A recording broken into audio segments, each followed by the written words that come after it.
your parents as a child affect your approach to your relationship with Miss Heard? Well, in the beginning of my relationship with Miss Heard,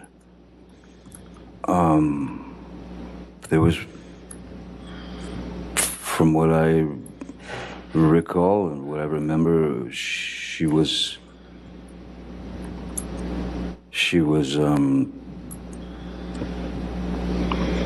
it was as if she was too good to be true.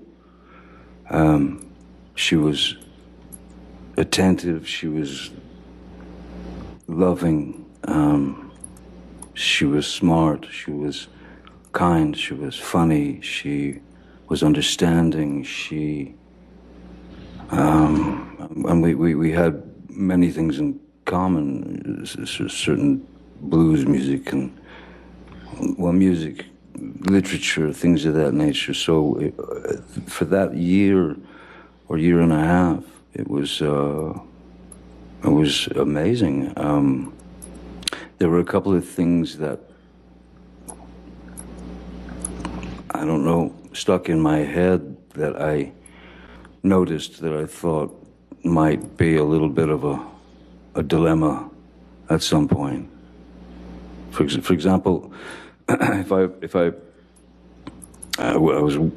quite a lot, and when I would come home from work, I would come in the house or the hotel, and she would sit me down on the couch and give me a glass of wine and take my boots off, set them to the side, and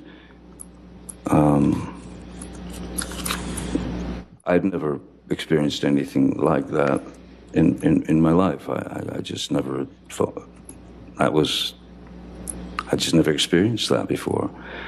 And it became a regular thing that she did, this kind of routine. And I remember one night I came home from work, and I think she was on the phone or something, or busy. She was doing something, and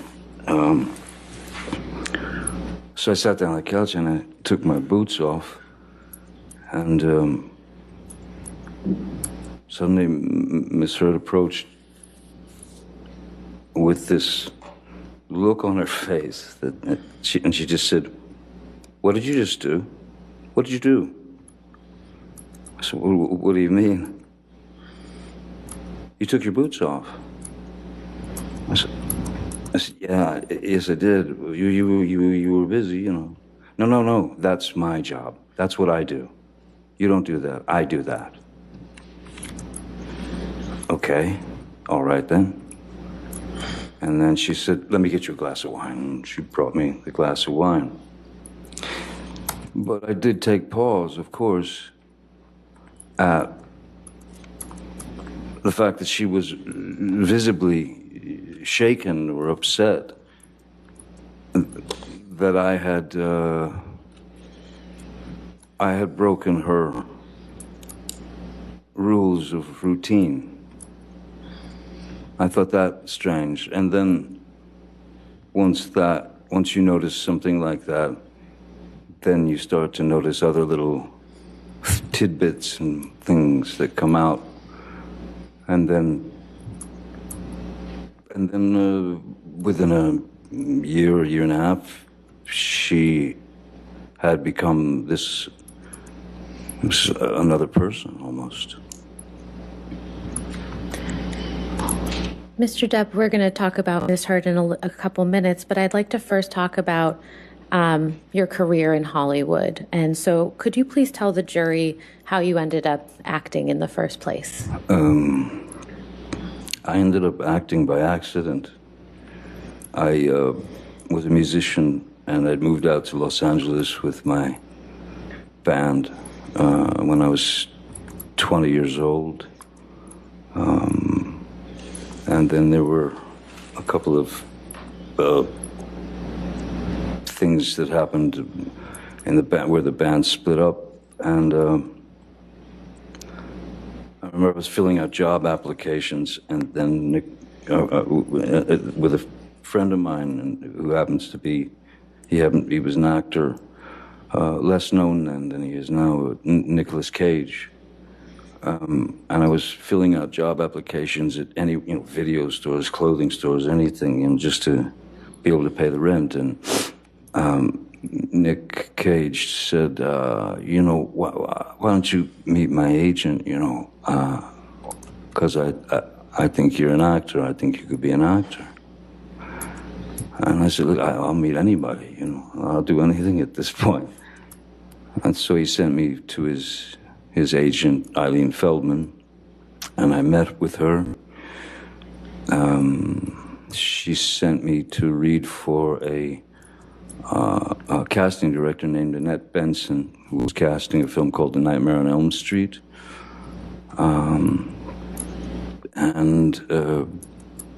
They brought me back to read for the director, Wes Craven, and I read for Wes Craven and somehow got the job.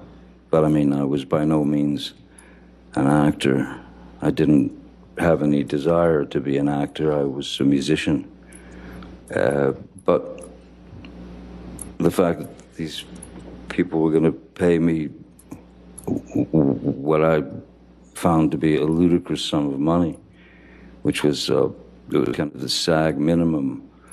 It was $1,284 a week, which I'd never seen that kind of dough before in my life.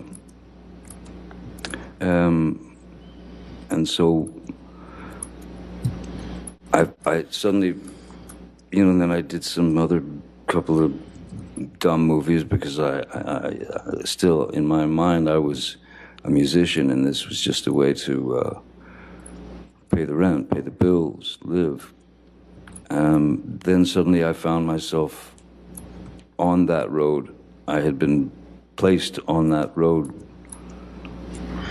as an actor, and then one thing led to another, from film to film, and then I was cast in a TV series called 21 Jump Street when I was 22, I believe.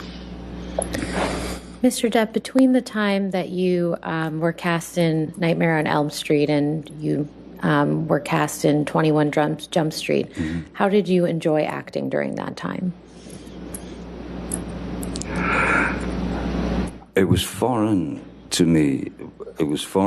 But I didn't have any great ambition to be an actor. I'm a normally.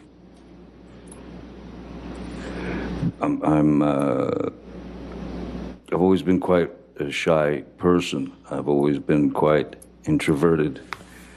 And so there was a very strange metamorphosis from being one of four, that is to say, one of four in a band where you have this fraternity or this brotherhood, and you're out there fighting the world together to try to get that record deal or whatever you're looking for.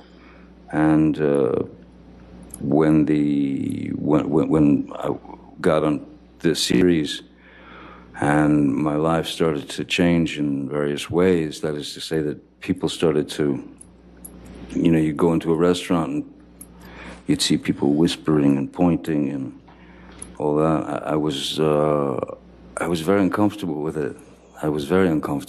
And I didn't like it. Just because I never wanted to be the lead singer and the guy out front and will get all the attention, and I didn't. So suddenly I was on my own, and I was having to deal with this newfound sort of notoriety, and it was odd. It was very odd, and it was. Yeah, it was a very uncomfortable thing. I mean, I don't think it's anything that one can get used to